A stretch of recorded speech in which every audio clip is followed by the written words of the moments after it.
On today's podcast, we're going to cover a couple of topics. Right. One is a quick update already, Right. based upon our conversation last week on vaping. Right. We did a sort of a complete, up-to-date, Yeah. at least what was available last week, Right. on vaping. Since then, there's another article that has appeared, another update. Yeah. I think The link is in the show notes right. for those who want to read it. I think last week we said there was something like 800 and some cases. I think so. Okay. Something like that.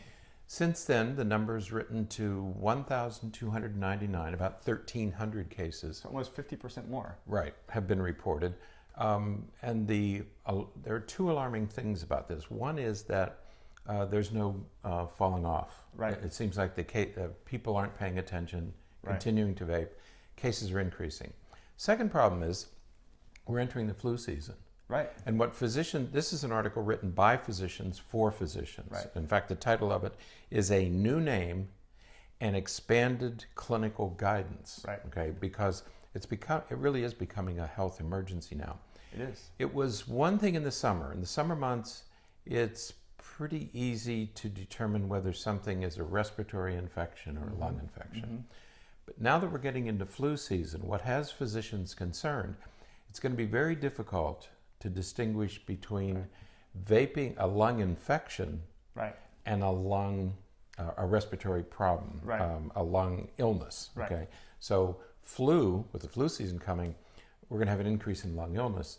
The problem Right. is, how do you differentiate all these new cases of lung illness from lung infection caused by vaping? Right. And of course, there are already people experiencing the flu. Right. We've had a relatively sizable early explosion of flu cases here in our area. Right. Kids are already starting to miss school and everything. Right. And it's only October. And it's still warm here. It's Yeah. snowing in many parts of the country. Yeah. I mean, in Colorado, Yeah. winter has set in. October, in the mountain states, winter has started to set in. And so there are parts of the country that are already beginning to experience the beginnings of their flu season. Okay? Right. And so the problem we're going to have is how do physicians differentiate between lung infection and lung illness? Right. Okay. Because lung infection, they're used to dealing with. The other problem is these cases of lung infection from vaping Right. require a level of critical care that's not required of the Right. flu season. And so critical care physician, because these Right. are people who now have to be brought into the ICU, into critical care facilities, because the lung infections caused by lung illnesses caused by vaping Right. have to be treated much differently. Very different. So the country's whole medical community is gearing up for what could be a very difficult winter with respiratory illness and Yeah. respiratory infections. Yeah, we'll keep providing updates whenever we see them, and we certainly weren't expecting such a significant and important update so soon after our first podcast about Right. vaping. But we will keep giving you updates whenever we can. Right. And before we leave, this vaping now has an official name. Oh, that's right. Okay? Absolutely. It's capital letters EVALI. And EVALI stands for e-cigarette and vaping product use associated illness. Long name. And in fact, the Center for Disease Control is now developing ICD-10 codes for EVALI. Right. So it's become, it has really grabbed the attention of the medical community, I think, mainly because of the onset of flu season. Yeah. It's going to be a problem for the It medical is. community. Yeah, So that's the latest update on vaping. We'll keep you up to date as we learn more. So the advice the CDC and everybody else is giving, stop vaping. Yeah. And people say, well, I don't vape THC, I only vape Right. tobacco products.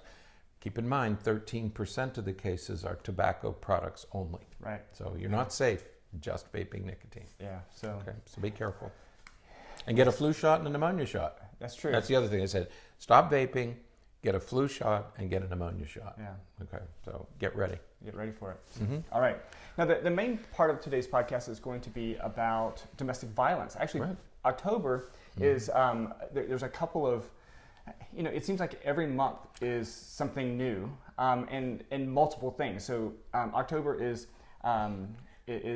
Domestic Violence Awareness Month, but it's also Emotional Wellness Month, and that'll be our podcast for next week. But as I was looking that up this morning, there's a whole website on National Month, National and Awareness National Days.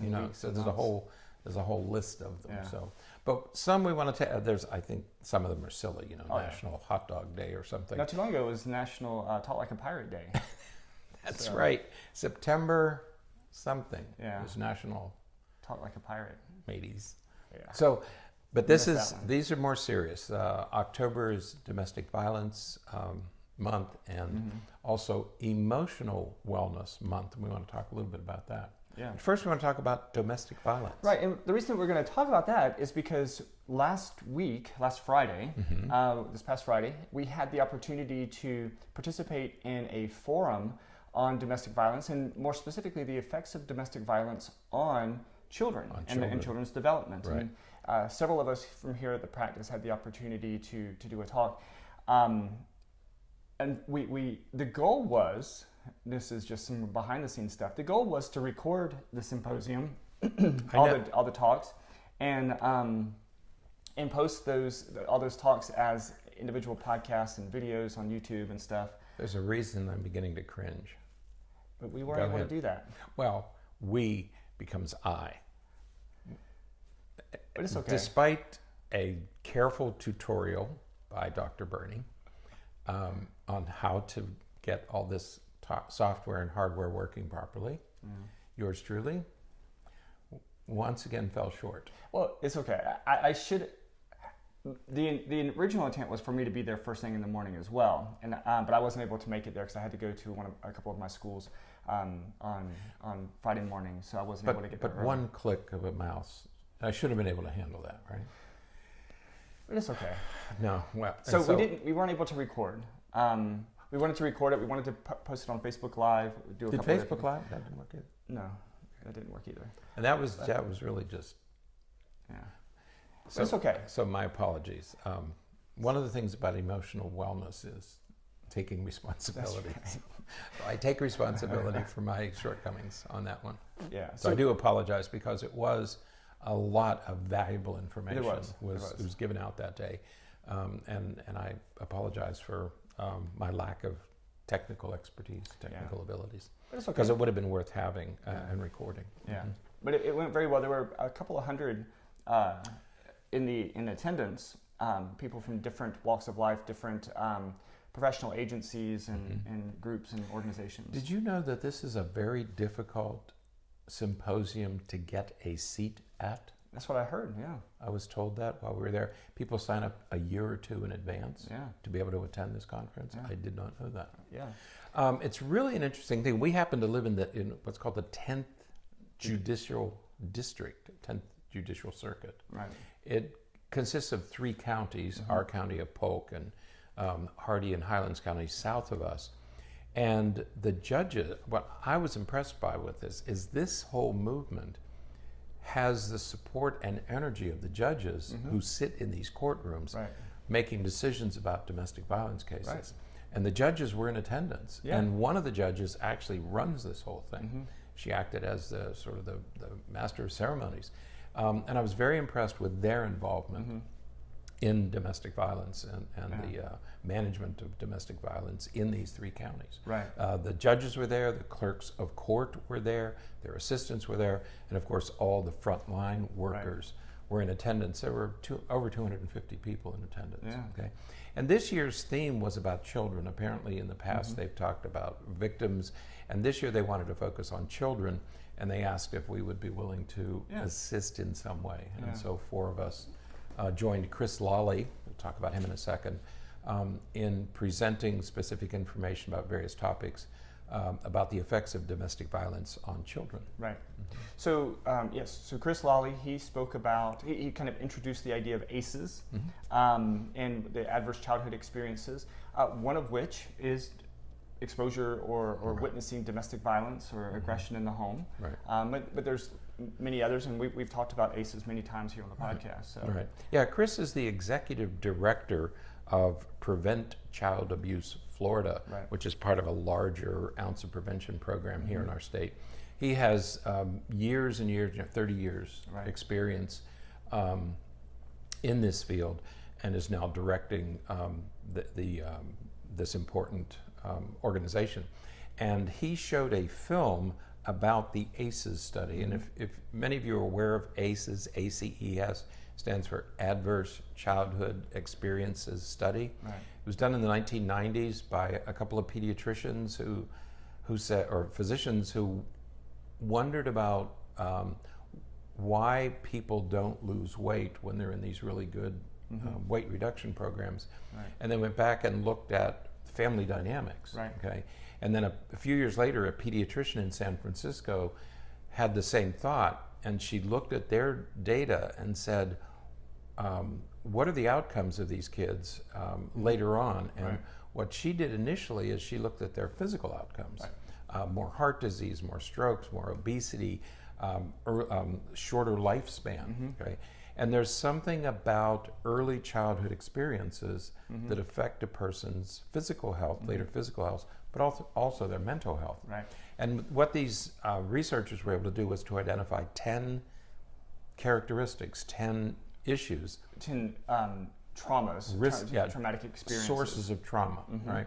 Like if your parents are divorced, the death of a parent, and one of them is domestic violence, intimate partner violence, and physical illness. And so there are these 10 factors. And what the researchers found is if you have 4 of the 10, you are at increased risk, significantly increased risk for later physical and mental problems. Right. Okay. So that's what he showed the film that discussed that study. So he led off with this film about these 10 adverse circumstances that affect later outcomes. Right. And so after he presented, Dr. Marshall presented on the effects of domestic violence on brain development in the child. Yeah. And then Dr. Suarez spoke about the effects of domestic violence on childhood education. Right. After lunch, I presented on social emotional development and how it's influenced by domestic violence. And the day was sort of wrapped up by Mike Englert from here in the office talking about substance abuse. Yeah, and how substance abuse fuels and makes these things so much worse, especially alcohol abuse, which is the most commonly abused drug. All the drugs, all the illegal drugs and many prescription drugs are also involved, but he talked mainly about the effects of alcohol on adverse circumstances. Now, one of the reasons why it's really important that we talk about domestic violence and its role in child development is because it is much more of a pervasive problem than I think most people realize. And there are various types of domestic violence. We tend to think of physical abuse. Primarily, we think of again the physical violence, physical aggression between two people. But domestic violence also includes includes emotional, mental abuse, and we see that maybe even more often than we see the physical abuse. In these relationships. That's right. One of the things that we learned in doing the research for the brain development part is that different kinds of abuse, there's no benign abuse. I mean, verbal abuse, emotional abuse, and physical abuse affect different brain systems differently. And so verbal abuse has one effect, physical abuse has an effect, verbal abuse, emotional abuse, they all exert a specific and damaging effect on kids. Yeah, absolutely. And so whenever a child witnesses or is in a home where these kinds of things are happening, the parent, especially the victim parent of the abuse, may feel as though he or she is protecting or shielding the children from the effects of domestic violence, but what we're realizing is that that's not really happening. No. Kids experience it and feel it, and just from this stress in the home itself, whether the child really recognizes that that's what's happening or not, all of that affects the child. That's right. And witnessing domestic violence is as bad as being a victim. Right. But that's what we're learning, at least in children. It's called vicarious trauma. Right. You don't have to be a victim of abuse yourself. All these kids have to do is see it or feel it, right, and it's going to have an adverse effect. Absolutely. So, and we didn't even talk about neglect, and neglect is about as bad as abuse. So, abuse and neglect, we now know are enormous and long-term consequences to children. Yeah, absolutely. And so we know that it affects, well, as you presented, we know that it affects the development of the brain. It influences just the connections that are made between different regions of the brain, and that, of course, has later influence on all of the other things that we talked about, whether it's education or social-emotional development or even physical development sometimes. It's especially damaging to the structures of the brain that we use to regulate our emotions. And one of the things that happens with kids exposed to domestic violence is they lose the ability, or they never develop the ability to regulate their own emotions.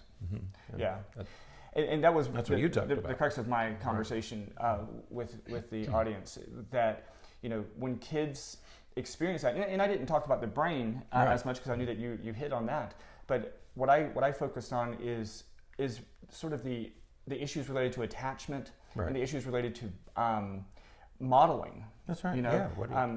When kids grow up in homes where there's domestic violence, they don't create the attachments to their parents. That's right. In the way that we hope that they would, or we the parents are unable to attach to the children. They're especially the victim of abuse. It has a very difficult time. They try to protect the children, but they're not attaching. So children don't have these secure attachments to parents. Right.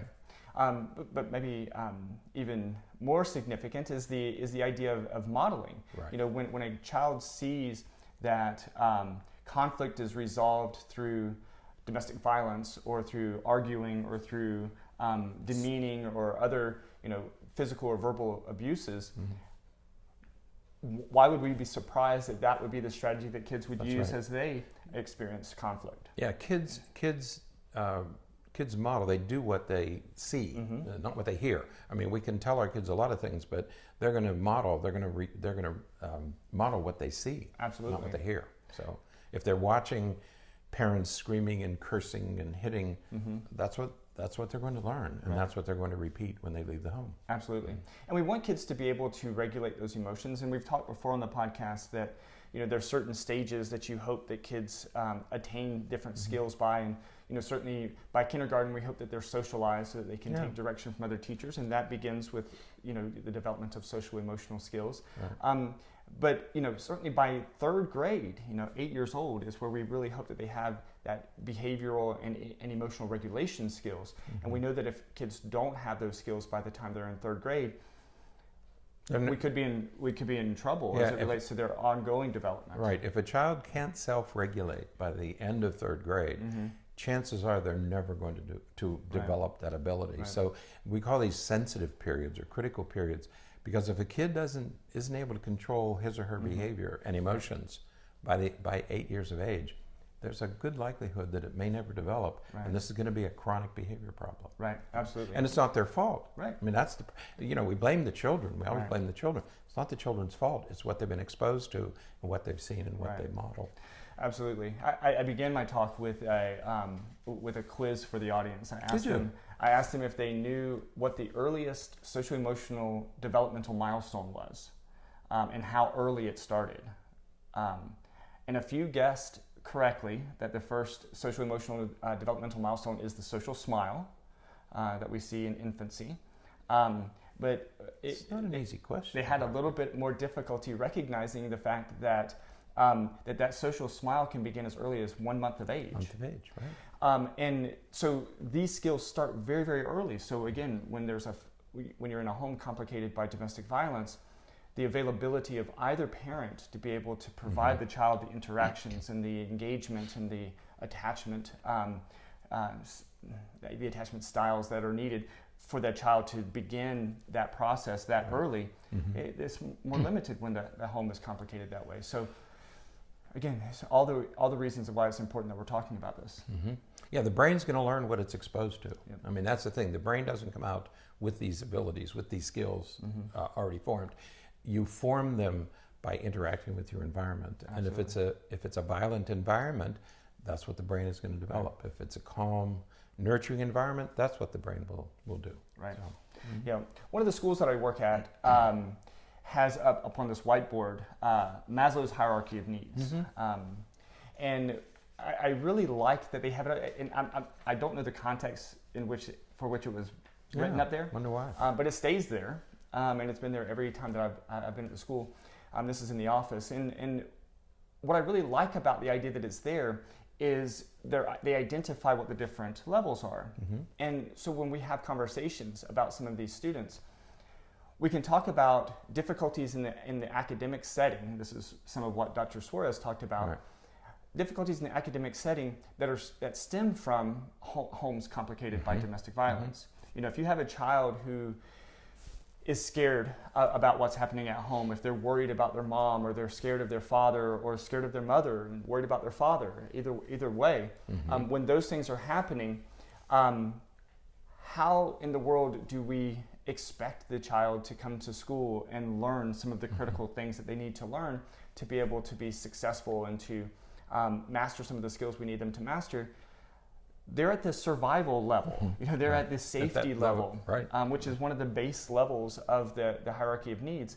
And if they're stuck there, they can't get to those higher order needs of learning and socializing and some of those other things. Yeah, the film that Chris Lally showed demonstrated this very nicely, because it had an elementary school child walking across the street, and these massive trucks kept approaching. He said, these kids are always living in fear. Right. They live in fear all the time.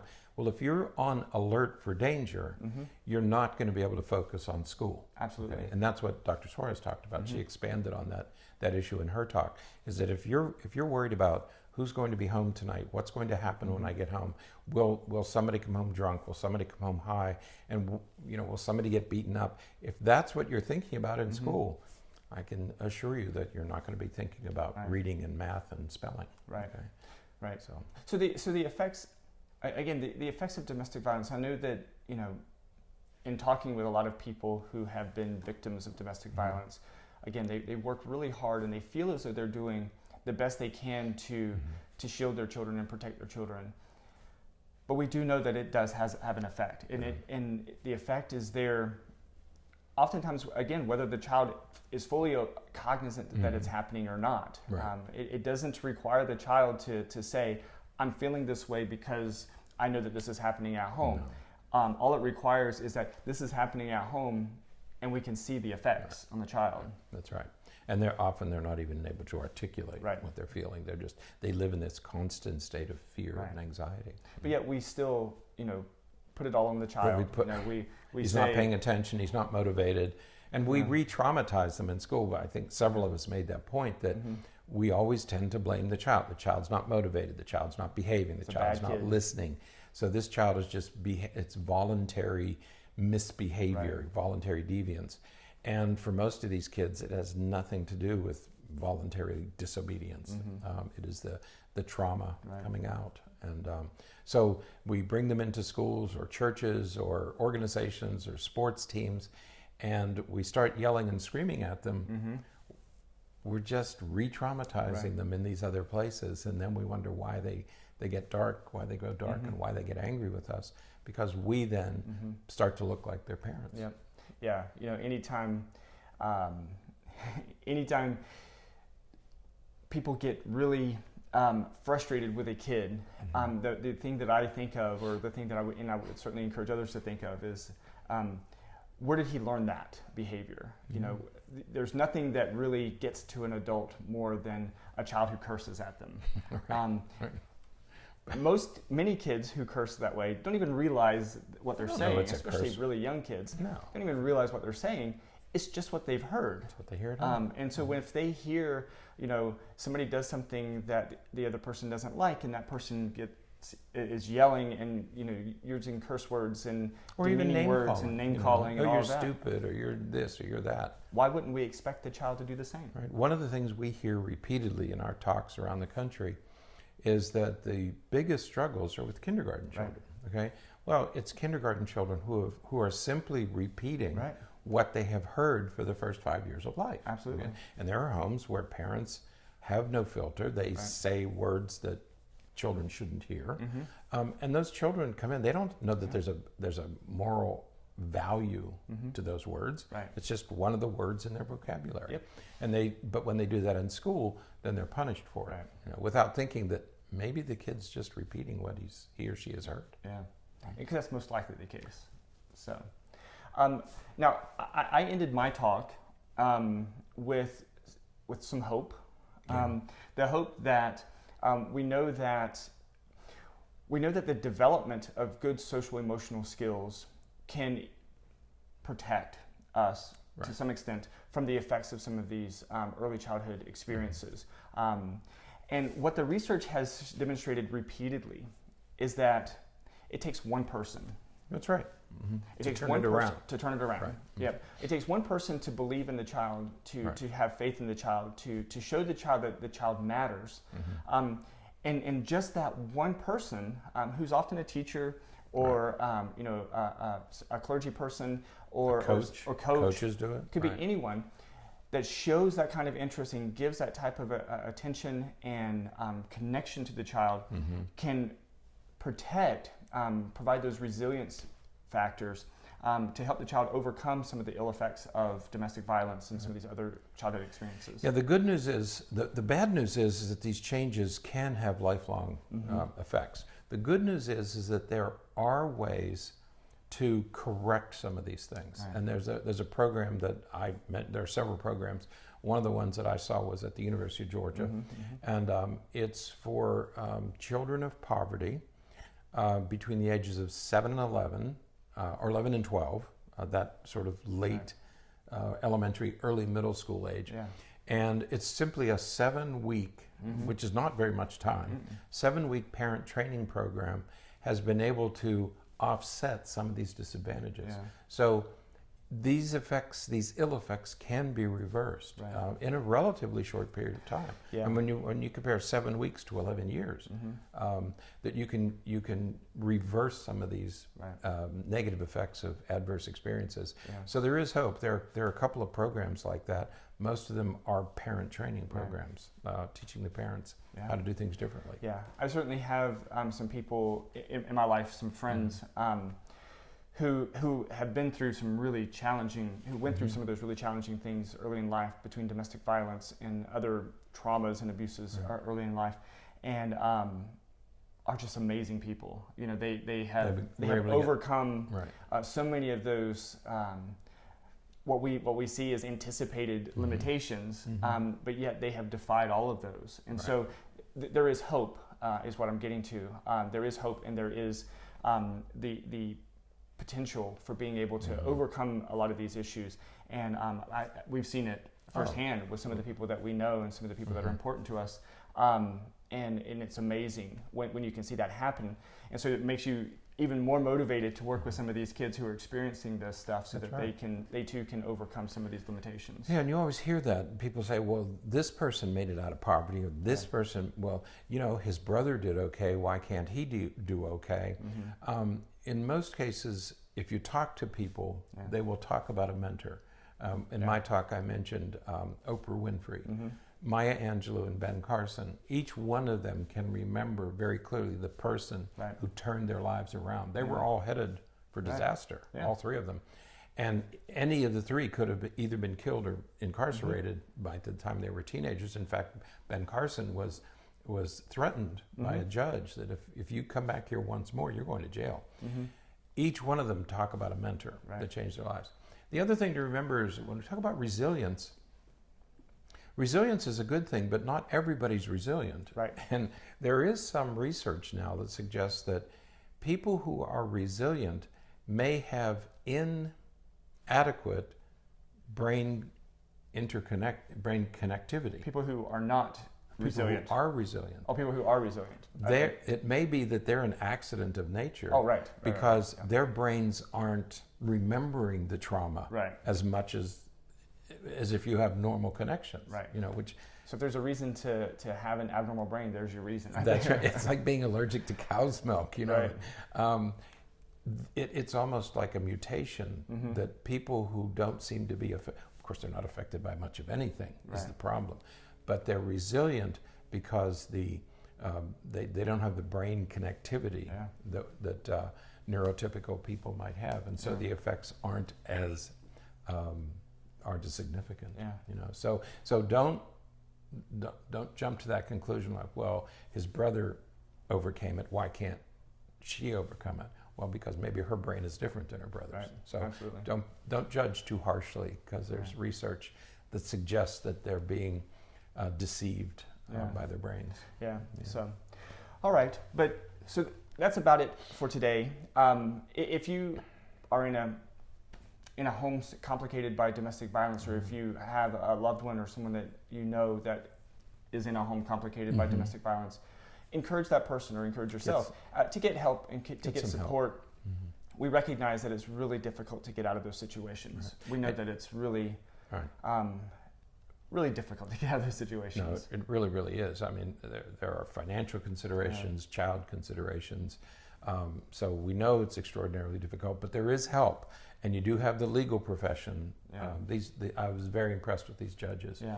Their hearts are in the right place. Absolutely. And, so do seek help. Yeah. Okay. Absolutely. So, all right, that is it for today.